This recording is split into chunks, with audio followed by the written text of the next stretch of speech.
Flying man. एक गांव में राजेश कहकर एक आदमी रहता था। राजेश अनीता कहकर एक लड़की से बहुत प्यार करता था। एक दिन अनीता राजेश से, देखो राजेश, तुम्हें पता है कि मेरे पिताजी एक बड़ा पायलट है, इसलिए वे मुझे पायलट से ही शादी करने के लिए निर्णय लिए थे। तुम मुझे बहुत प्यार करते हो कहकर मुझे पता है, लेकिन तुम पायलट बनोगे तो ही हमारा शादी होगा। उसके लिए तुम्हारे पास तो केवल 6 महीने का वक्त है। क्या करोगे, कैसे करोगे, सोच लो।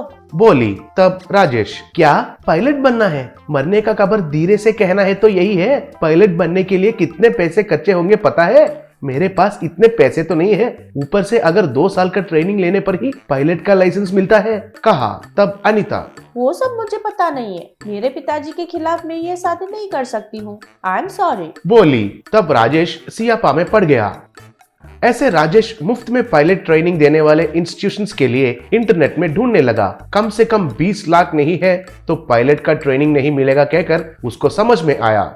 एक दिन राजेश अनीता का पिता सुखदेव से मिला। तब राजेश, सर, मैं और आपकी बेटी दोनों प्यार कर रहे हैं सर, लेकिन आप तो केवल एक पायलट को देकर ही उसे शादी करेंगे कहकर पता चला है। मैं तो मिडिल क्लास का आदमी हूँ, मुझे पायलट बनने का औकात नहीं है, लेकिन आपका बेटी कहे तो मुझे बहुत पसंद है सर। अच्छा सा नौकरी कमाकर आपकी बेटी को फ्लाइट में घुमा सकता हूँ, लेकिन ऐसे पायलट बनना है कहकर कंडीशंस रखेंगे तो कैसे सर, कहा। तब सुखदेव, ये मिडिल क्लास मेलोडीज का कहानियां मुझे मत सुनाओ। एक लड़की से प्यार करने का हिम्मत है तो उनका माँ पिता का ख्वाहिश भी पूरा करने के लिए तैयार होना चाहिए। तुम अब एक पायलट नहीं बन सकते हो कहकर मुझे भी पता है, लेकिन अगर मन है तो रास्ता भी मिलेगा। मेरी बेटी पर अगर तुम्हारा प्यार सच है तो तुम जरूर हवा में उड़ सकते हो। अच्छे से सोच लो, कहा।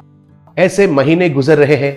राजेश को क्या करना है कुछ पता नहीं चल रहा था। एक दिन अनीता राजेश को बुलाकर, राजेश, अगले हफ्ते मुझे देखने के लिए लड़के वाले आ रहे हैं। अब तो मुझे भूल जाने से ही अच्छा होगा, बोली।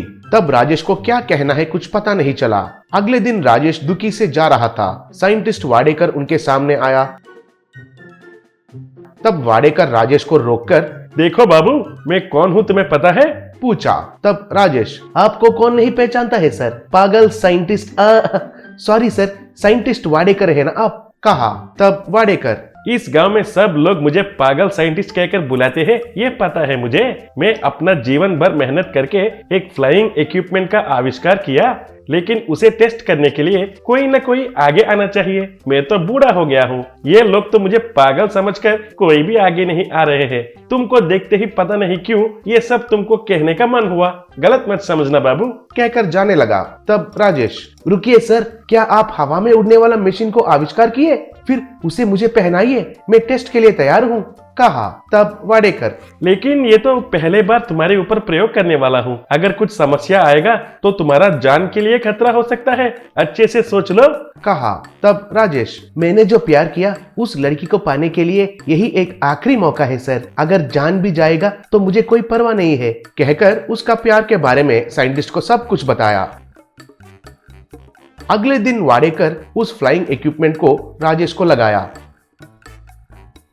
राजेश नीचे लेट गया। वाडेकर एक रिमोट को दबाया। राजेश रोड पर थोड़े दूर जाकर फ्लाइट जैसे हवा में टेक ऑफ हुआ। राजेश ऐसा हवा में उड़ते हुए गांव में जाने लगा। लोग उसे देखकर हैरान होने लगे।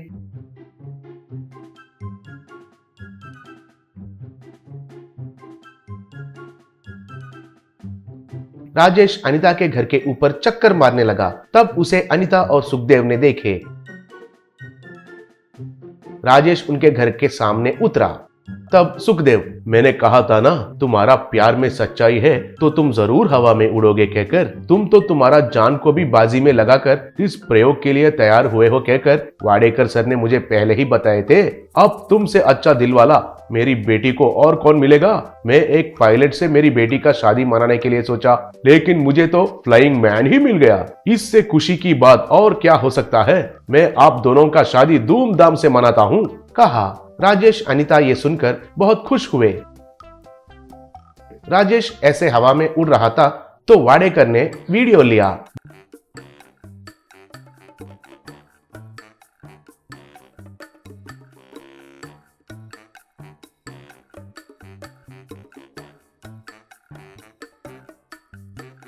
बाद में उनको पुरस्कार भी मिला।